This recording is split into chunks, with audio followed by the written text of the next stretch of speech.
Olá, bem-vindo a Jangadeiro Band News FM. Hoje a gente recebe o ex-deputado, ex-ministro José Dirceu, está aqui em Fortaleza, aproveitando as férias, mas também falar um pouco sobre política, perspectivas, né, ministro? Obrigado pela presença. Eu que agradeço a Jangadeiro e a oportunidade.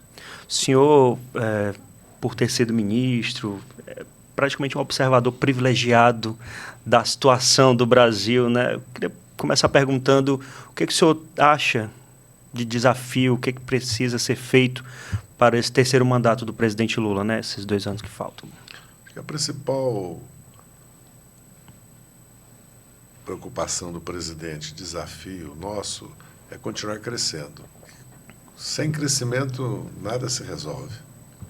Veja bem, o crescimento esses anos aumentou a arrecadação, inclusive das prefeituras e dos governos estaduais, e possibilitou grandes investimentos na infraestrutura, em saúde, educação, em segurança pública.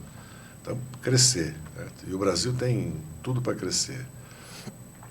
Nós estamos com crescimento de emprego, da renda, 3,5% de crescimento, dos investimentos. O Brasil é o segundo destino dos investimentos externos.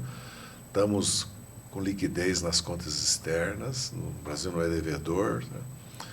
Temos uma situação de inflação e de déficit público que não é a gravidade que estão anunciando. Os Estados Unidos está com 6,5% de déficit público. Inflação dos Estados Unidos não leva em conta alimentos e energia, nem na Europa. No Brasil leva. Nosso núcleo da inflação está energia e está alimentos. Portanto, crescer. Para crescer é importante avançar na reforma tributária. Tanto para diminuir as renúncias fiscais, que chegam a 500 bilhões, né, de isenções, incentivos fiscais, como para fazer a reforma do imposto de renda, de lucro de dividendos, para que o país possa investir mais, né, que o governo possa investir mais. E não cair na armadilha, né, da austeridade, né, que para combater a inflação, que não é de demanda, é de oferta, né, vamos aumentar o juro como está acontecendo, vamos aumentar o juro, porque isso não é solução para o país. O país precisa crescer. Crescer na dívida pública se estabiliza. Diminuindo o juro, certo? Ela não se retroalimenta, porque hoje, com 7, 8% de juro real, a dívida pública vai aumentar todos os anos em 500, 600 bilhões, que nós não temos como pagar. Né? Vamos lembrar que quando nós falamos em déficit no Brasil, nós estamos falando do déficit primário, não no nominal. Né? No nominal está muito alto. Como, aliás, nos Estados Unidos o déficit está em 6,5%.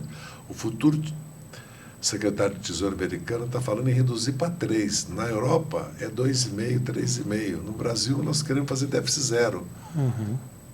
E queremos trabalhar com a meta de inflação de 3%, com choque climático, choque de alimentos, choque de oferta internacional, como aconteceu, por exemplo, com a logística que aumentou, subiu depois da pandemia, dos problemas de guerra, tudo. Então, acho que há um certo irrealismo, na verdade, uma certa predominância do interesse financeiro. E o governo tem que atentar para algumas questões mais prementes que a sociedade está gritando. Preço de alimentos no supermercado, nas gôndolas, segurança pública, a questão da Amazônia, das fronteiras, do narcotráfico ali na Amazônia, os incidentes e acidentes climáticos cada vez maiores, produzidos pelo próprio homem. Então, a defesa civil, a prevenção, as obras de prevenção. Quer dizer, o país precisa começar a se acostumar que a questão climática é uma questão séria, inclusive para a agricultura, que é uma das grandes alavancas do nosso crescimento por causa das exportações e da força do agro brasileiro. E o governo tem que ter um olhar para rapidez na formação técnica profissional, porque qualquer atividade aqui em Fortaleza, no Ceará, que você for examinar, está faltando trabalhador qualificado. E as mães querem 2 reivindicações. Meu filho na escola o dia todo e meu filho com uma profissão aos 18 anos, quando sair do ensino médio. Isso, o Ceará é exemplo disso. O ministro Camilo, que foi governador do estado, está conduzindo o ensino integral, o pé de meia, as escolas técnicas federais, e a questão, inclusive, de você criar uma relação entre o estudo já e o trabalho, né? Quer dizer, o aprendizado já, a habilitação. o Sistema Nacional de Emprego está ligado com as escolas técnico-profissionais, com as escolas... O ensino médio brasileiro todo devia ser técnico-profissional, sem perder, como fez o governador Tarcísio de São Paulo, que tirou hora de geografia, de história, de literatura, de ciências sociais. Isso é um erro, né? Porque você tem que formar cidadãos, né? Antes de mais nada. Então, acho que o governo tem que olhar essas prioridades, né?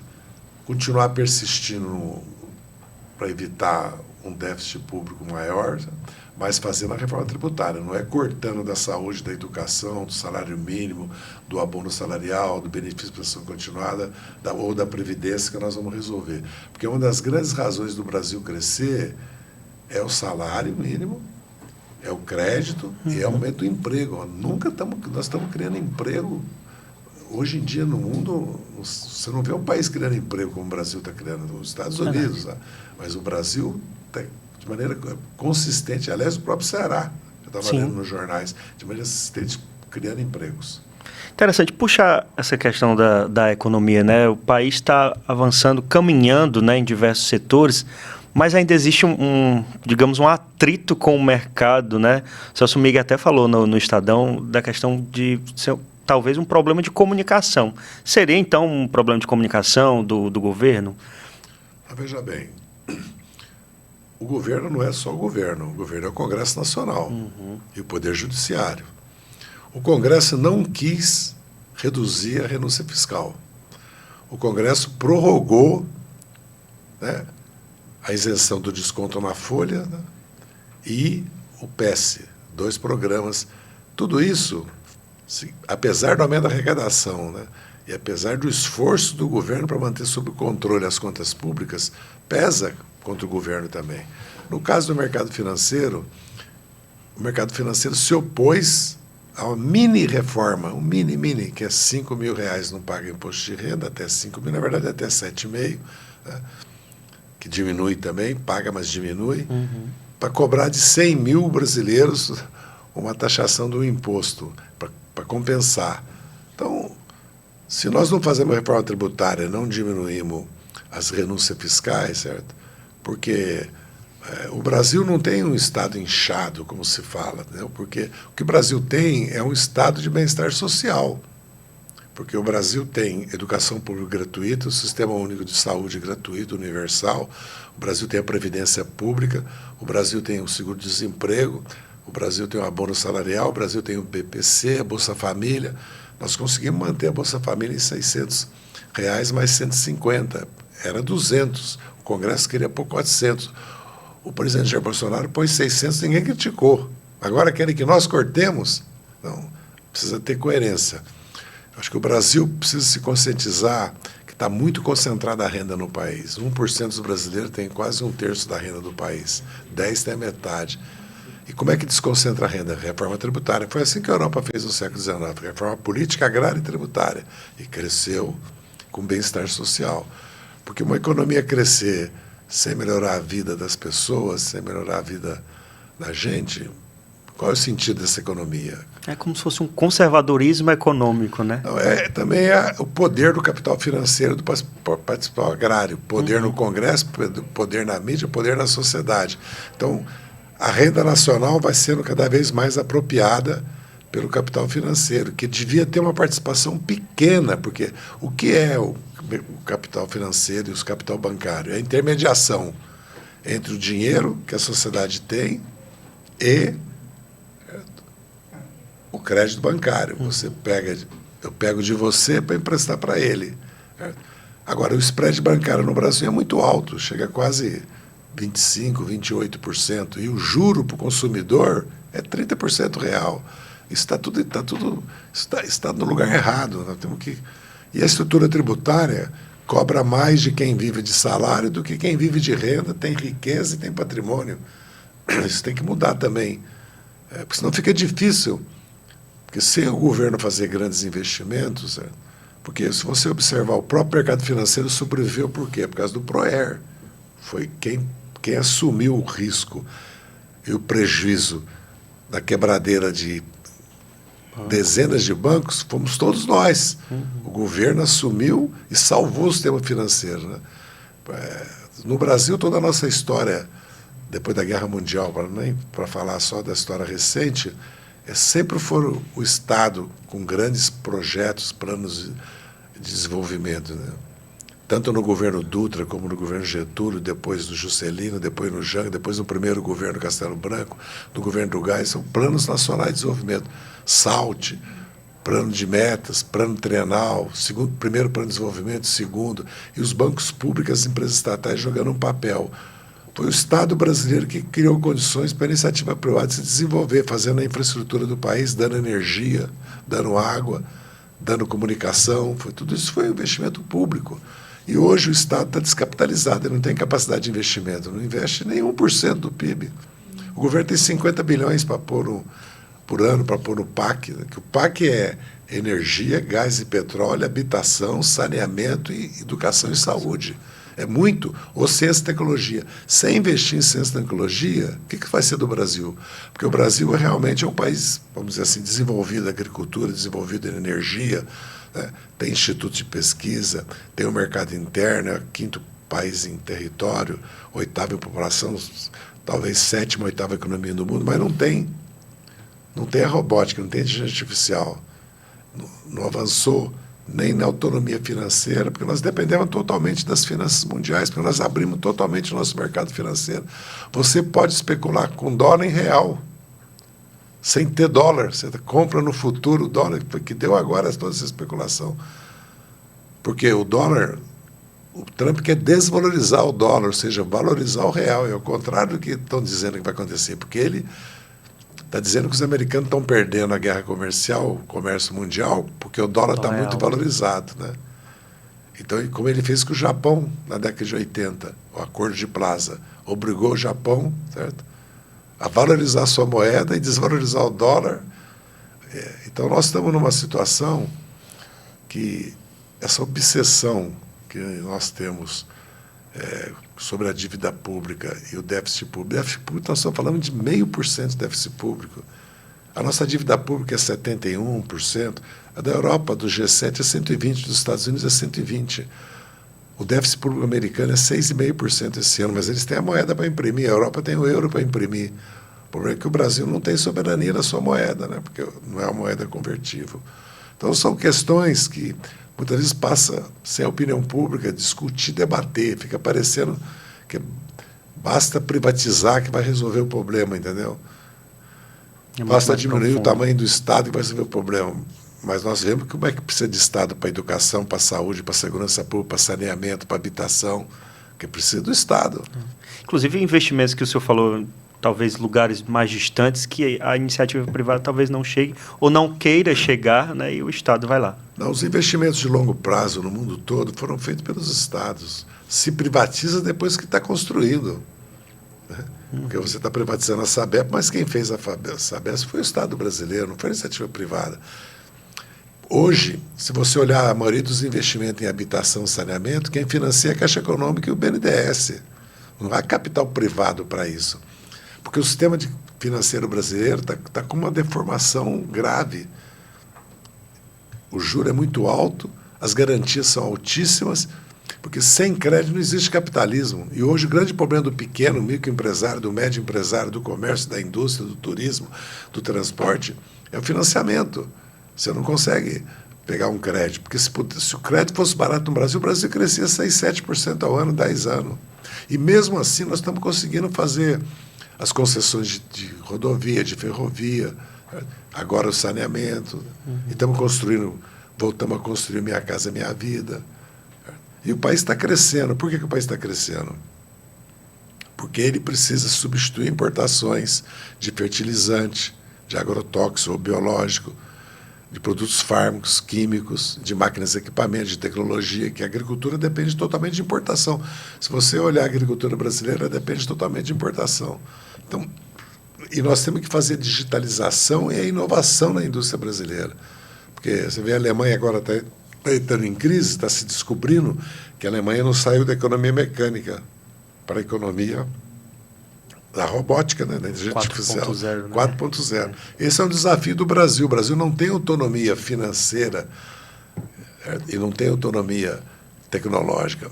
Por isso que os acordos com a China foram muito importantes. Veja como a importância que teve esse ano para o Brasil. O G20, os acordos com a China, os acordos com o Mercosul, por mais que nós sejamos críticos aos acordos. O Brasil agora é a presidência dos BRICS. Entendeu? E se você olhar, o segundo destino de investimentos no mundo hoje é o Brasil. É aquilo que eu falei, o Brasil tem uma reserva de quase 340 bilhões de dólares, é credor, o Brasil não é devedor internacional, tem déficit na balança de conta corrente, mas nós temos investimento externo, temos aplicações no Brasil. Então, acho que o país tem tudo para crescer, porque nós somos muito ricos. Né? Tem país mais rico que o Brasil que não tem inverno, que colhe 3 safras. Né? Agora, nós temos que proteger a nossa natureza, proteger os rios, parar de avançar sobre a Amazônia, cuidar dos métodos. Porque, assim, foi uma grande conquista para o Brasil ter o agronegócio, e ter a capacidade de produção de cereais e proteínas que nós temos. Mas agora é a hora da evolução do agronegócio para substituir o agrotóxico, para parar de crescer ocupando terras, né? Para pagar imposto, não imposto de exportação, mas tem que pagar de lucro, dividendos, imposto de renda tem que pagar, porque todos os países do mundo que avançaram ou fizeram uma reforma agrária muito profunda, como os Estados Unidos fez, né? Praticamente doando terra, ou fizeram uma reforma tributária, como os Estados Unidos fez depois na era Roosevelt, entendeu? Inclusive combatendo os monopólios, separando banco privado de banco de investimento, entendeu? São experiências que nós temos que olhar também. O senhor falou sobre o Congresso. 22 a gente já viu, em 2022 a gente já viu um avanço de partidos de centro-direita, centro. Agora 2024 também, né, nas eleições municipais. Onde está a esquerda nesse momento? Né? Qual é o caminho que a esquerda deve seguir? Não se avaliar? Bem, não estamos bem, né? Pelo resultado de 22 e 24, não estamos bem. Estamos bem porque derrotamos o bolsonarismo, a tentativa de golpe, a extrema esquerda, construímos uma frente ampla, elegemos o Lula. O Lula virou a página do autoritarismo, do obscurantismo, do negacionismo, né? Fizemos a PEC da transição, né? Inclusive fizemos uma reforma tributária do IVA, que estava a 30, desde que eu fui eleito deputado em 86, se falava dessa reforma do IVA, que era o famoso ICMS, né? Então, acho que nós estamos, nesse sentido, foi um grande avanço, uma grande vitória.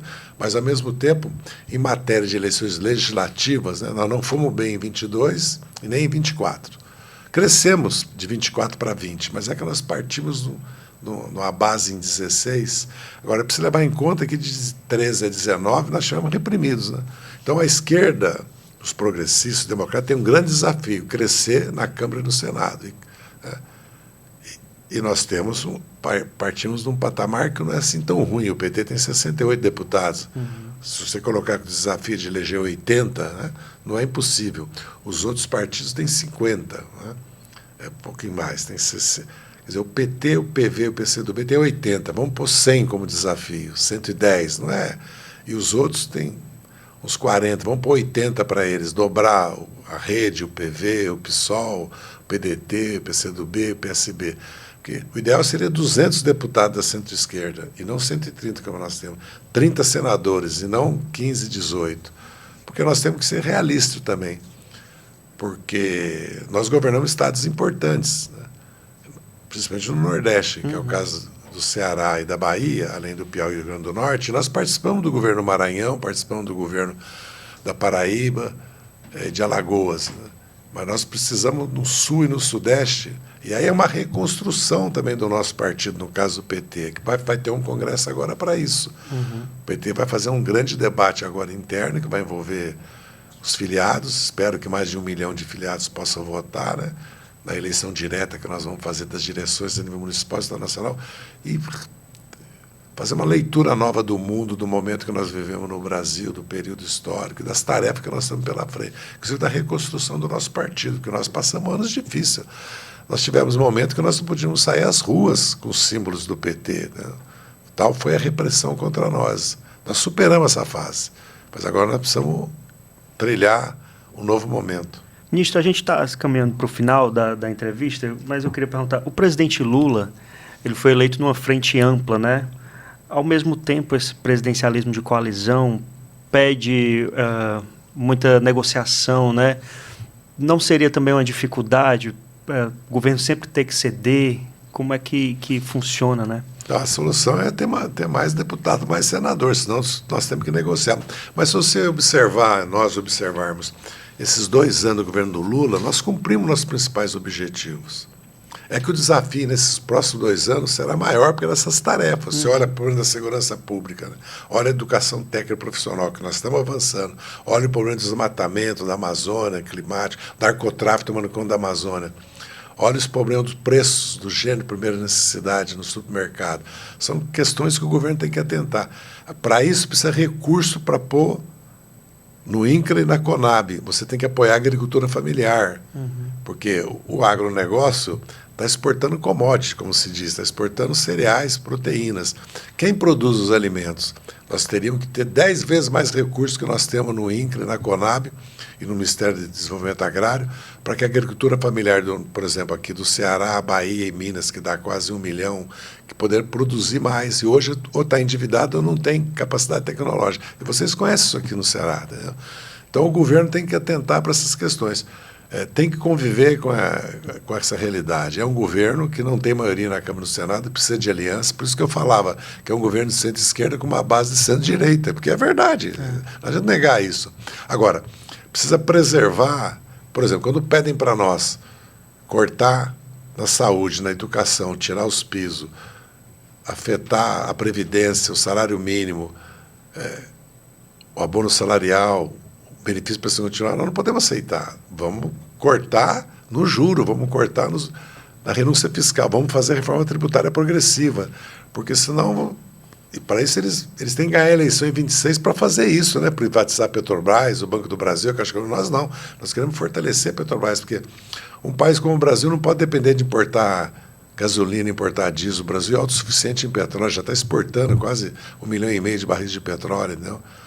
O Brasil não pode se dar ao luxo de depender daquilo que ele pode produzir no Brasil e produzir bem, com competitividade e eficiência. Ministro, o papo foi rápido. Quero agradecer participar aqui da Jangadeiro Band News FM. Eu que agradeço. Obrigado e obrigado também a você que acompanhou aqui a nossa entrevista.